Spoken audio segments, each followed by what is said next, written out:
La muerte del daimón. Fragmento de una novela de Daniel Mella en la voz de su autor.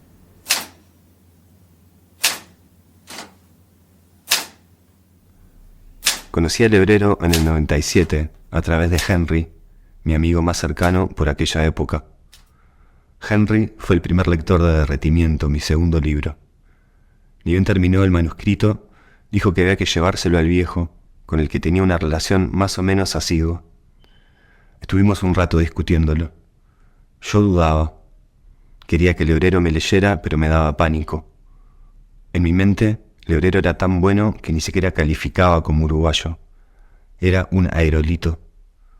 Me parecía totalmente imposible que se interesara por algo que hubiera escrito yo, un pendejo de 21 años que apenas empezaba a dar sus primeros pasos.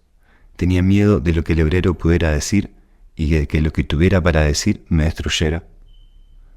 Yo había empezado a leerlo hacía muy poco, promediando la escritura de mi segundo libro, y su influencia en mi propia actividad residía en que tras leer La ciudad, el primero de sus libros publicados, me había sentido autorizado de una vez por todas a escribir bien.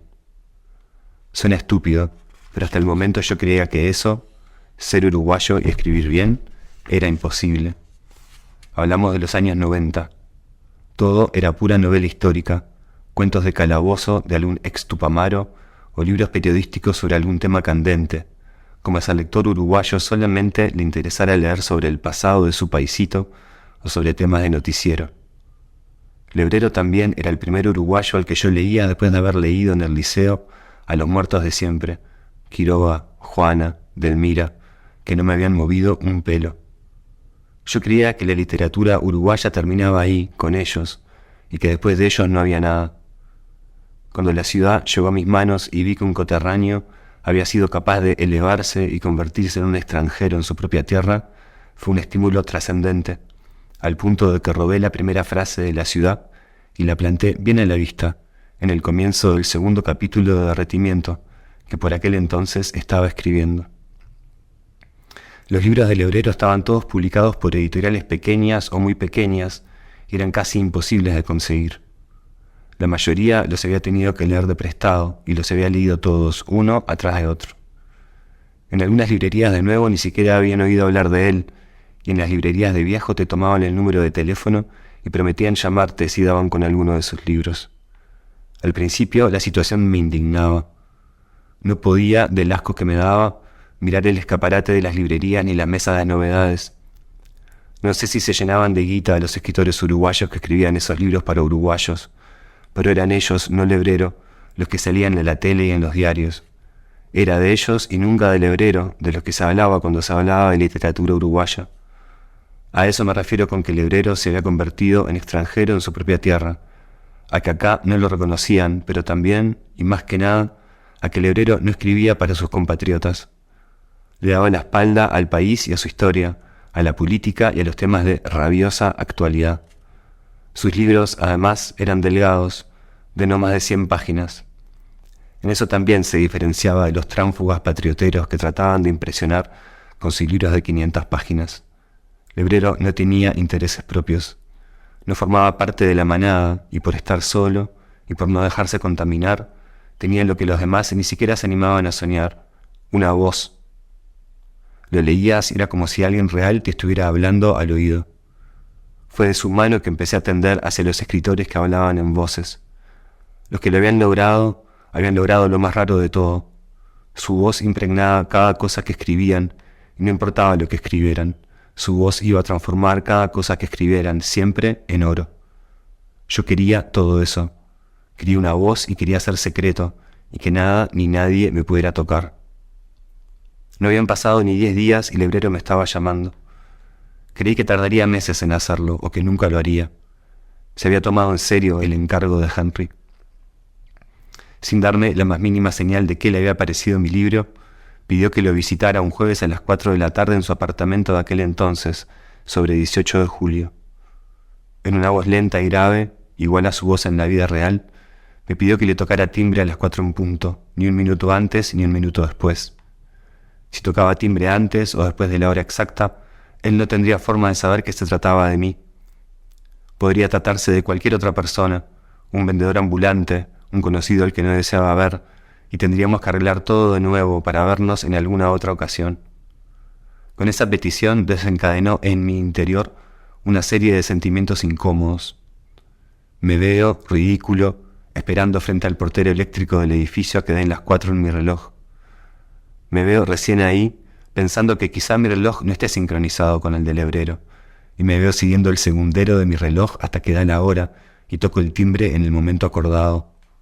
Casi de inmediato, sin preguntar quién es el que llama, me devuelven el timbrazo, como si el hebrero varios pisos más arriba que yo también hubiese estado esperando junto al intercomunicador a que eran las 4 en punto. Todo tiene que ser raro con el hebrero, todo tiene que ser como uno de sus libros.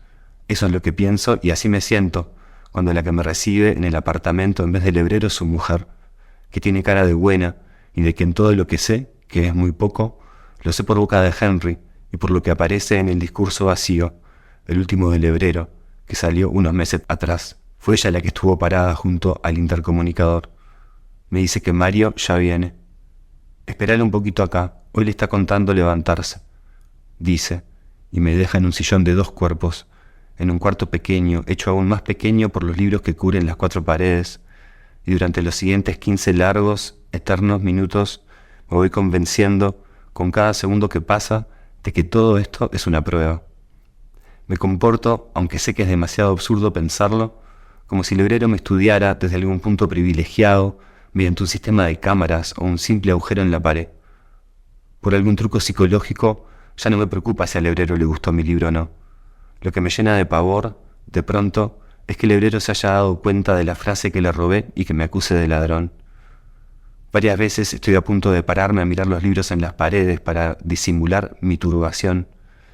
También estoy a punto de irme, pero me quedo en el sillón impostando calma e indiferencia, hasta que para mi sorpresa, la indiferencia y la calma empiezan a invadirme realmente. Debería haber ido a su encuentro con una idea más realista. Después de todo, yo venía a leer El discurso vacío, y El discurso vacío era el libro de un hombre roto.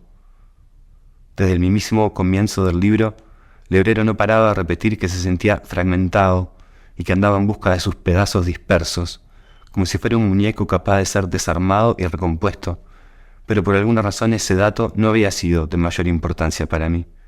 Yo era demasiado joven. La fragmentación no estaba dentro de mi vocabulario, como si lo estaba en la caída, el derrumbamiento, la disolución. Desconocía el deseo de levantarme hacia el lugar del que había caído, o el de reconstruirme en la cosa que ya había sido. Mis deseos eran, en todo caso, todo lo contrario. Yo quería seguir cayendo infinitamente, derrumbándome infinitamente. Habría preferido disolverme hasta que no quedara nada, antes que volver a algún estado previo. Quizá me distrajo el gusto que me había producido leer El discurso vacío. Me distrajo la belleza de su voz, que en El discurso vacío alcanzaba un esplendor nuevo, que parecía ser, como nunca antes, la voz desnuda del verdadero Mario Lebrero, el autor uruguayo que venía produciendo casi en secreto la mejor obra entre todos sus congéneres y compatriotas, y que ahora vivía en Colonia con su mujer, el hijito de su mujer y un perro llamado Pongo, en una situación de estancamiento de la que procuraba salir a toda costa. No sé si a toda costa. No es que tomara una decisión radical y cataclísmica. No dejaba a su mujer y a su hijastro, por ejemplo. Como era escritor, nada más se ponía a escribir. Se moría por creer que la escritura lo podía salvar, así que se ponía a escribir. Sin saber que estaba escribiendo un libro, estrenaba un cuaderno y lo dedicaba a ejercitar su caligrafía bajo el supuesto de que mejorando la letra mejoraría también ciertos aspectos de su personalidad.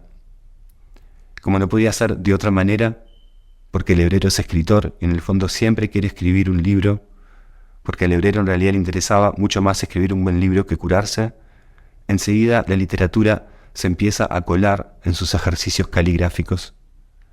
De a poco, el hebrero deja de prestarle atención a la letra para interesarse por los contenidos de lo que está escribiendo, como si la literatura lo hubiese perseguido y dado alcance, o porque en realidad el hebrero siempre supo que era imposible huirle a la literatura y los ejercicios caligráficos fueron la trampita que ideó para poder sentarse frente a una página en blanco sin mayores presiones, nomás para conseguir una letra más linda, como tentando al diablo. Si con sus libros anteriores yo había aprendido a reverenciarlo como escritor, con la lectura del discurso vacío había empezado a querer al hombre que había detrás. Yo nunca había llorado con uno de sus libros.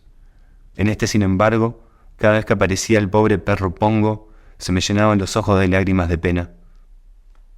Deseabas con todo tu corazón que un tipo así, con esa sensibilidad, con esa cabeza, saliera victorioso, que le hubiera funcionado la estrategia de escribir para curarse, y terminabas confiando en que le había funcionado. En la penúltima escena del libro, Lebrero veía el reflejo de unos rayos de sol en unos ladrillos y se sentía vivo.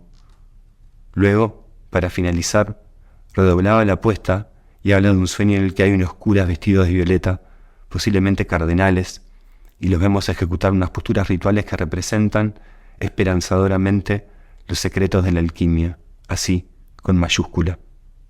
Nadie me preparó. Nadie hablaba del Lebrero como de un hombre que se distinguiera por lo repugnante de su aspecto.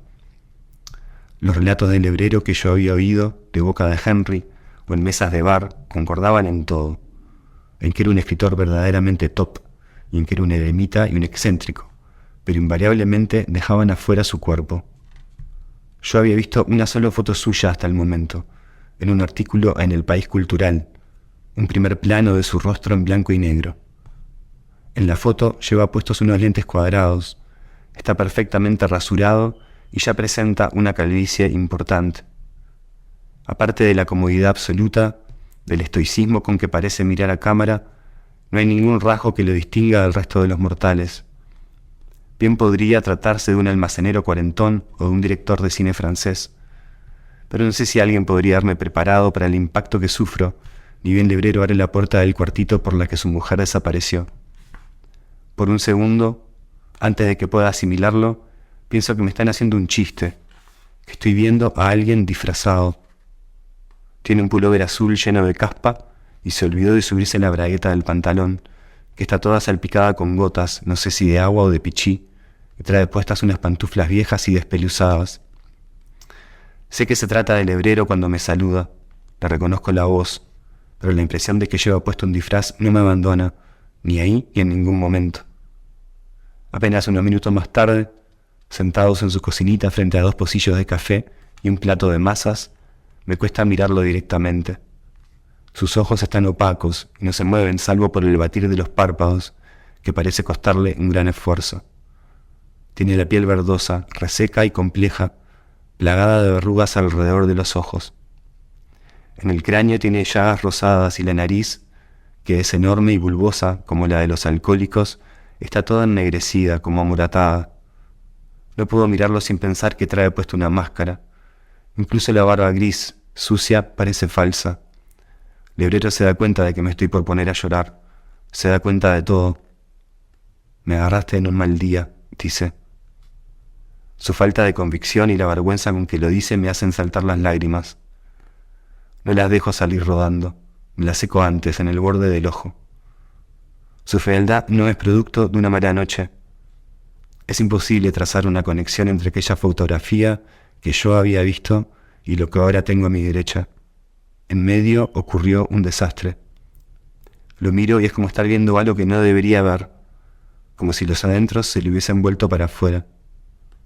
Esa es la certeza que tengo, mientras el terror y la tristeza se agitan violentamente en mi pecho. No es nada, estoy bien, le digo.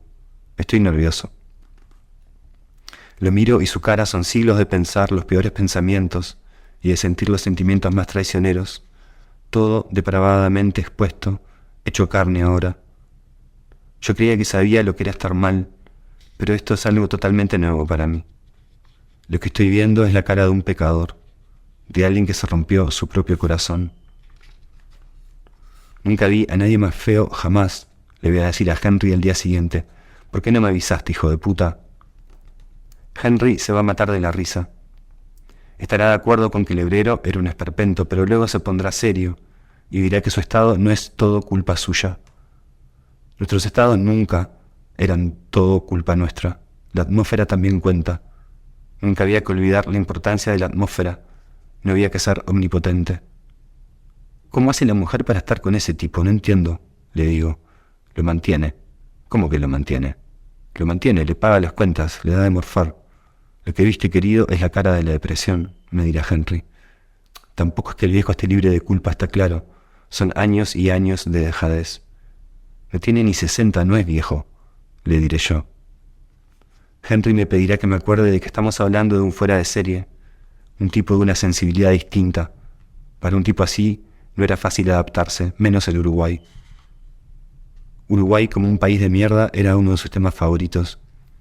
Un país donde no se podía hacer nada, donde todas tus aspiraciones eran cortadas de cuajo, donde tenías que trabajar como un mono para llegar a fin de mes. Desde el momento en que te proponías abrir un negocio, todo se te ponía en contra. La mayoría de la gente vivía endeudada, la mayoría de los jóvenes se habían forzados a emigrar. Nuestro horizonte era un horizonte chato, y la mayoría sucumbía a la depresión, se dejaba tragar por el pantano de la mediocridad. Yo no tenía idea de lo que me hablaba, quizá porque todavía no me valía por mí mismo. No había tenido que lidiar todavía con ninguna presión económica.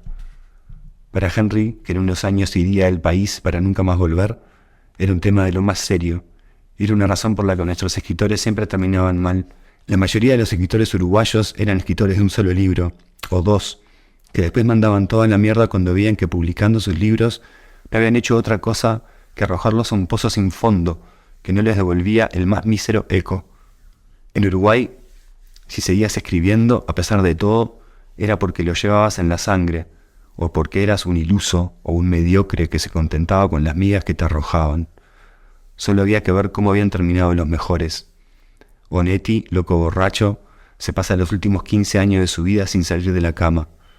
Felisberto, obeso, tan obeso que no habían podido sacar su ataúd por la puerta. Quiroga, mejor ni hablar. Herrera y Reisig, hasta las manos con la morfina. Todos los escritores del mundo lidiaban con una especie particular de fantasmas, pero los escritores uruguayos lidiaban además con una especie de fantasma súper particular. Nunca iba a importar lo bueno que fueras. Nunca ibas a ser nadie en el mundo. Ni siquiera ibas a ser alguien en este paisito de 3 millones de viejos, donde todo el mundo escribía pero nadie leía un carajo.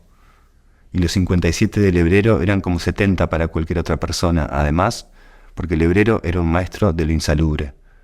Nunca le había dado pelota a su cuerpo, siempre había despreciado todo tipo de actividad física. Se reía de la gente que hacía ejercicio, los deportistas le parecían una vulgaridad. Siempre había privilegiado el trabajo interior por sobre todas las cosas y había considerado el cuidado de su cuerpo como algo externo, una molestia, pero la mente no podía funcionar si el cuerpo se derrumbaba y el cuerpo se empezaba a derrumbar a los 40. Eso no lo había tenido en cuenta el Lebrero jamás, y en el caso de un sedentario como él, que debía haber pasado la mayor parte de su vida clavado en una silla, el cuerpo después de los 40 se volvía tu peor enemigo. Envejecías mucho más rápido que nadie y antes de que te dieras cuenta te habías convertido en un lisiado. Ya no podías caminar 2 cuadras sin agitarte. Empezaban los problemas en las articulaciones, el colesterol, una complicación llevaba a la otra. Terminabas hecho un viejo a los 50. Y estábamos hablando de un tipo, no nos olvidemos, que llevaba por lo menos 20 años haciendo terapia. Un fascinado por lo terapéutico, que hablaba todo el tiempo en términos psicológicos. Un tipo al que Freud y Jung se lo habían comido en 2 panes. ¿Quién iba a 20 años a terapia? Alguien más interesado en contemplar sus propios nudos que en desatarlos. Capaz que ahí yo sí tenía un poco de razón, dirá Henry. Lebrero no estaba libre de culpa, pero ¿quién podía saber qué obstáculos había tenido que superar Lebrero en el camino? En todo caso, era un loco inofensivo. Al menos no le hacía daño a nadie. Para mí, Lebrero se había dejado volver loco por la literatura, mientras que Henry aseguraba que Lebrero ya estaba loco de antes, y que era esa locura la que le había permitido escribir. La literatura le había salvado la vida al Lebrero, decía Henry. Sin la literatura, decía Henry, que había conversado con él de estas cosas, Lebrero se habría pegado un tiro antes de los 30. Yo no sabía nada de la vida anterior de Lebrero. No sabía que había nacido depresivo, abúlico y antisocial, palabra de Henry. Para mí Lebrero solo existía como escritor, y la tarde en que lo conocí, conforme iban pasando los minutos y las palabras entre nosotros, todo parecía corroborar una y otra vez que la ruina del Lebrero era el precio que había tenido que pagar por aprender a escribir como los dioses. Lo pienso mientras veo cómo le cuesta hablar más fuerte que en un murmullo y observo sus movimientos de cosa arrasada. Lo miro, lo escucho y parece dueño de un conocimiento raro, difícil, pero demasiado caro. Había que estar loco en cierta medida para escribir, pero escribir, si lo permitías, podía volverte 10 veces más loco todavía. Todas esas horas sentado en soledad, todas esas horas fumando, viviendo en otros mundos, todas esas horas luchando con las palabras, todas esas páginas frustradas, todo ese esfuerzo puesto en algo que casi nadie comprende ni valora realmente, ni siquiera vos mismo, el aislamiento cada vez más radical, la necesidad de destruirse para poder crear, como si esa fuera la ecuación inevitable que te propone la literatura. Lebrero encarnaba para mí al escritor solitario que se había hecho fuerte en su soledad, que había convertido su soledad en una soledad fecunda y a prueba de balas, y sin embargo ahí está, ni solo ni fuerte, dejándose mantener por una mujer, sumido en la debilidad y el abandono de sí mismo. Tiene 57 años que parecen 70, esa tarde en su cocinita de un cuarto piso sobre 18 de julio, y no le creo una sola palabra. Antes de que se me sequen las lágrimas lo oigo decir, con el claro objetivo de distraerme de mi estado penoso, que se dio cuenta del homenaje que le hice poniendo en mi libro la frase con que comenzaba la ciudad. Levanto mi vista empañada y es el único instante, en parte debido al alivio que siento de que Lebrero no se haya ofendido por el robo, pero más que nada debido a la calidad de su sonrisa, milagrosa en medio de la hecatombe de su rostro, en que su fealdad desaparece. Por lo que dura un relámpago, esa cosa inmóvil y embrutecida de sus rasgos se disuelve y veo a otra persona. Después dice que mi libro es realmente impresionante, pero que no lo pudo terminar. Lo afectó físicamente la violencia del libro, dice. Lo dejó postrado toda la tarde. Como yo no respondo, no comprendo cómo pudo haberle parecido impresionante si no lo leyó hasta el final. Dice que no precisó leerlo todo para darse cuenta de que soy el mejor escritor que ha conocido en persona. Quisiera creerle. Después de todo, Lebrero es, por lejos, el mejor escritor que yo he conocido personalmente, pero no me mira a los ojos. Lo dice absolutamente concentrado en sacar un cigarro de su caja, luego en prenderlo y en soplar el humo. Luego pregunta cómo hice para escribir un libro tan bueno siendo tan jovencito y yo le cuento cómo me cayó la primera frase y luego la segunda y cómo fue todo así, una frase cayendo atrás de la otra. Me pide todo tipo de precisiones. Era como si las frases estuvieran escritas todas enteras o las iba viendo palabra por palabra, o las escuchaba como si una voz me las estuviese susurrando. Sucedía en cualquier momento del día o en horas más o menos rutinarias. ¿Lo había escrito a mano o en computadora? ¿Escribía sobrio o me emborrachaba para escribir? Luego pregunta cómo voy a hacer para seguir después de esto, pero no espera respuesta. Dice que la gente va a esperar más de esta misma cosa. Dice que me voy a tener que preparar, que ojalá el libro no me traiga demasiado reconocimiento demasiado pronto. La gente se va a hacer una idea de mí, van a imaginarse cosas, dice. Va a generar expectativas. Entonces se queda callado, absorto por alguna idea o algún recuerdo que lo encandila, y ya no hablamos más de mí ni de mi libro. No menciona una sola imagen del libro, ni una sola escena, ni una frase. De aquí en adelante se pone a hablar exclusivamente de sí mismo. Me pregunta si leí El discurso vacío. Le digo que lo leí 3 veces de corrido. A mucha gente le parece mi mejor libro, dice él. Su esposa abre la puerta de la cocinita lentamente. Dice permiso cuando ya está cerrando la puerta. Me mira a los ojos con una sonrisa. Luego mira mi cigarro y el plato de masitas. Con los dedos le roza el hombro al Lebrero. Abre la ventana para desabotar el humo y está un rato buscando algo en la alacena directamente encima del mármol de la pileta. Lebrero aprovecha para agarrar un cañón de dulce de leche. Lo mastica lentamente, con una concentración exagerada. Cuando ella se va, Lebrero deja el cañón a medio comer en el plato, se limpia los bordes del bigote y dice que es una ironía que de todos sus libros la gente, incluida su mujer, prefiere el discurso vacío. Lo dice con un latido de furia en la voz y meneando la cabeza, como si llevara esas ideas guardadas durante una eternidad, recién ahora hubiese encontrado lugar y momento para expresarlas. Mi café está frío. Lo pruebo después de terminar mi cigarro y de aplastarlo en el plato. Al menos sirve para quitarme el ardor que me dejó el cigarro en el fondo de la lengua. Pasaron más de 4 años entre la escritura del discurso vacío y su publicación, en parte porque no se había dado cuenta de que había escrito un libro, lo recuerdo explicándome. Eran ejercicios de caligrafía nada más, y nunca, mientras los hacía, se le había ocurrido que allí podía haber un libro, y menos aún se le habría ocurrido que se trataba de su libro mejor. Lebrero le mostraba los ejercicios caligráficos a su mujer, y los ejercicios no habían tardado en transformarse al mismo tiempo en cartas a ella, que no estaba nunca en casa, cartas llenas de reclamos amorosos. Había escrito mucho en esa vena, del 91 al 93. Luego había arrumbado todos esos papeles, hasta que un buen día, haciendo limpieza, los había juntado todos, los había llevado al parrillero con la intención de prenderlos fuego, cuando en el camino, distraídamente, como si fuera por el rabillo del ojo, leyó un par de líneas que lo sedujeron y decidió preservarlos. Lo que la gente conocía como el discurso vacío era el resultado de un largo trabajo de corrección, pero más que nada de clasificación que lo había entretenido con un interés fluctuante durante los 4 años que siguieron. Todos sus libros anteriores habían sido escritos con la conciencia de que estaba escribiendo un libro, siguiendo los dictados del inconsciente o de lo que mierda fuera. Lebrero había intentado, hasta el límite de sus posibilidades, hacerse disponible para esa fuerza. Se había entregado por completo a esa cosa como de otro mundo a la que él prefería llamar daimón, pero a partir de cierto momento que no tenía muy claro, así como tampoco tenía claro cómo ni por qué, el daimón lo había abandonado. Había gozado de más de 20 años de inspiración prácticamente ininterrumpida. Más de 20 años bebiendo de la fuente, digamos, en los que cada vez que el daimón se presentaba, Lebrero acudía al llamado y acataba al pie de la letra, dejando todas las demás cosas de su vida en un segundo plano, sus relaciones, el trabajo, sus urgencias sexuales, el aseo personal, todo. Durante todo ese tiempo había obrado bajo la creencia de que mientras continuara siéndole fiel, el daimón volvería a presentarse. Ese era el modo de seguir conjurándolo. Se trataba de una cuestión de fidelidad. Sin embargo, de un día para el otro, el daimón había dejado de venir.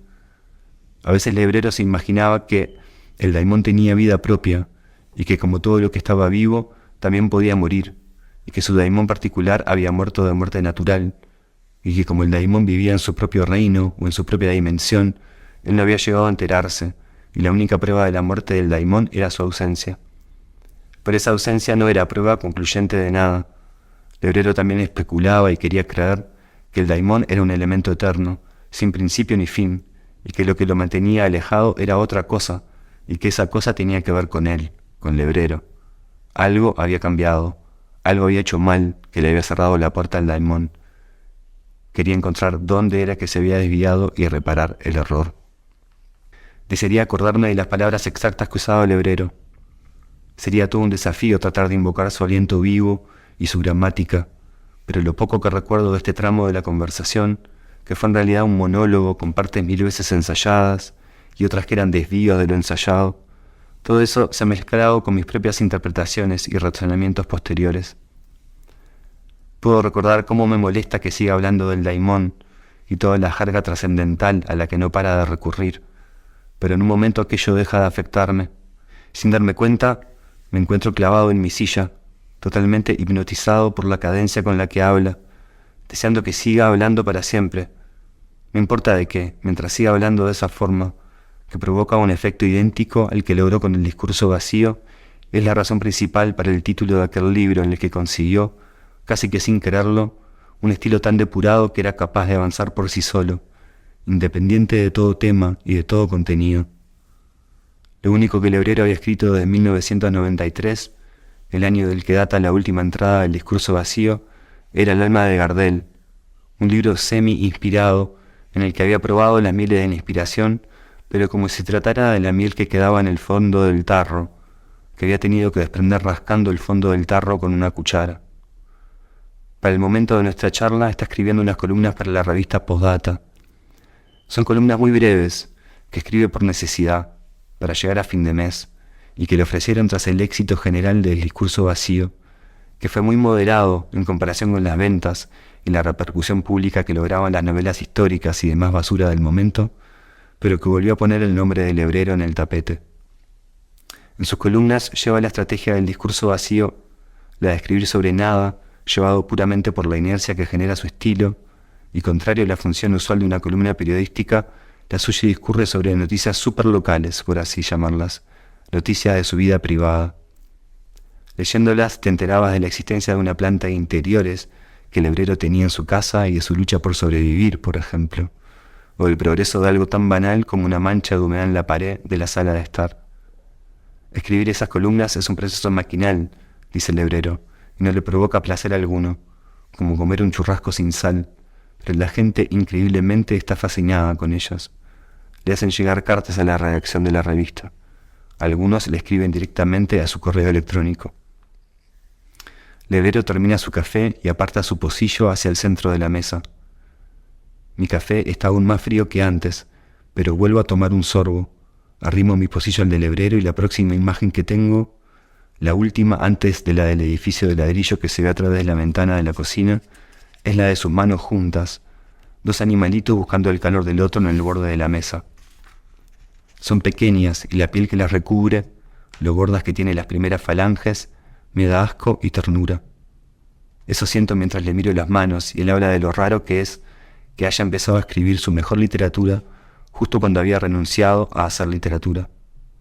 Se había visto obligado a renunciar a la literatura porque a partir de un momento se había secado.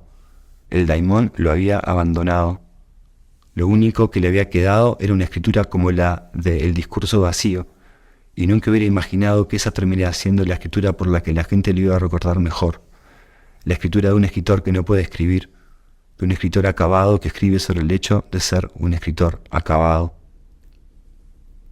Cuando ya no te quedaba una sola gota de imaginación y solo podías escribir sobre tu vida ordinaria de todos los días o sobre tus recuerdos, empezabas a producir las mejores páginas de tu vida y todo lo anterior que habías escrito resultaba que había sido tan solo una preparación para esto. El discurso vacío eran unas pocas paginitas. Ese librito iba a ser recordado por encima de todo el resto de su obra. Tenía que proponerse seguir escribiendo en esa vena sin hacer literatura. Tenía que resignarse a llevar un diario personal, confiando en que esa era su nueva tarea, acatando aquel refrán de que uno estaba condenado a escribir lo que podía, no lo que quería. Si lo hacía, estaría escribiendo solamente para alimentar a esos que creían que esa nueva vena de su literatura era su vena mejor. Escribiendo el discurso vacío no había sentido ningún placer. Si lo había sentido había sido muy mínimo en comparación con el placer que siempre le había dado escribir mientras estaba inspirado. Era la diferencia entre escribir con inspiración o sin inspiración. Sentías placer cuando entrabas en trance. Se desmoronaban las barreras de la moral, las barreras del tiempo. Te aislabas del mundo. Era un estado muy superior al de la vida ordinaria. Estaba más vivo que nunca, y durante esos 20 años en los que escribía un libro tras otro, el hebrero se había sentido realizado. El hecho de que fuera capaz de fluir sin obstrucciones era una señal inconfundible de que todo andaba bien. Me cuesta aceptar que nunca más me va a visitar la inspiración, igual que me cuesta aceptar que nunca más me voy a volver a enamorar, recordó al hebrero diciendo, los ojos puestos en la puerta de la cocina. La azotea del edificio de ladrillo que se ve por la ventana tiene una baranda de aluminio que lanza destellos contra el cielo celeste, y no hay nada en la azotea, salvo por la estructura de un tanque de agua cuya pintura blanca se ha llenado de hongos. Hay unas nubes negras y frías, cargadas de agua pero separadas entre sí. Avanzan en dirección del puerto. Yo fumo no sé si mi cuarto o quinto o sexto cigarro. Soplo el humo en dirección a la rendija abierta de la ventana y el humo se va como aspirado hacia el exterior. Lo haces sonar como una tragedia, le digo. Lo hago sonar como una tragedia, ¿no? Dice él. Si dijeran que lo primero que escribiste es lo mejor, sería mucho peor, le respondo. Y antes de que digamos más nada, vuelve a entrar la mujer, esta vez abriendo la puerta de manera totalmente sorpresiva, preguntando cómo está el café y si queremos otro. No sé cómo es que en cierto momento ya me estoy despidiendo de ellos en la puerta del apartamento. Si soy yo el que dice que no quiere más café y que mejor me voy yendo, o si es el hebrero el que propone que llegamos al límite de nuestra charla. Hay un borrón en mi memoria, y luego estamos junto a la puerta abierta del apartamento y él, el primer hombre roto que conocí en mi vida, dice, me confirma, que esa misma tarde se va a poner en contacto con los de Trilce, la editorial que lo viene publicando, y que les va a dar mi número. Les va a exigir que no me hagan esperar mucho. Luego dice que puedo volver a visitarlo cuando quiera. Yo no respondo a tiempo, o él no detecta en mí la reacción que esperaba. Me gustaría ser más específico, y sin embargo, por más que lo he intentado, no logro acceder a la escena completa. Estoy tan embarullado en ese instante que ni siquiera registro lo que está ocurriendo. Puede que al sentirme tan cerca del adiós, tan cerca de volver a la calle, me haya relajado y que algún gesto facial me haya traicionado.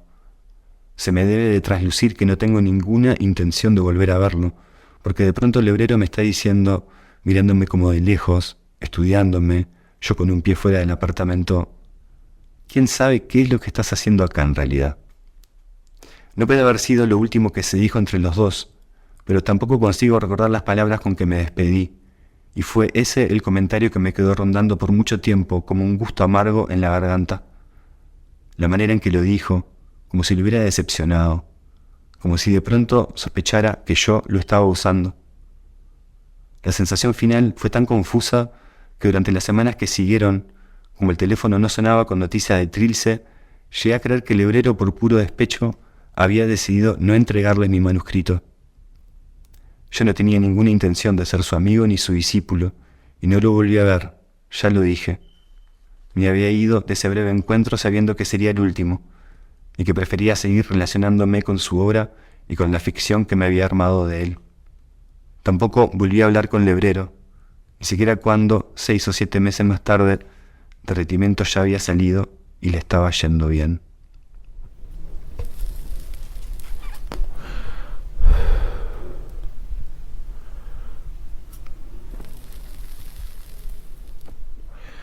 Fragmento de la novela Visiones para Emma, de la editorial Orsay.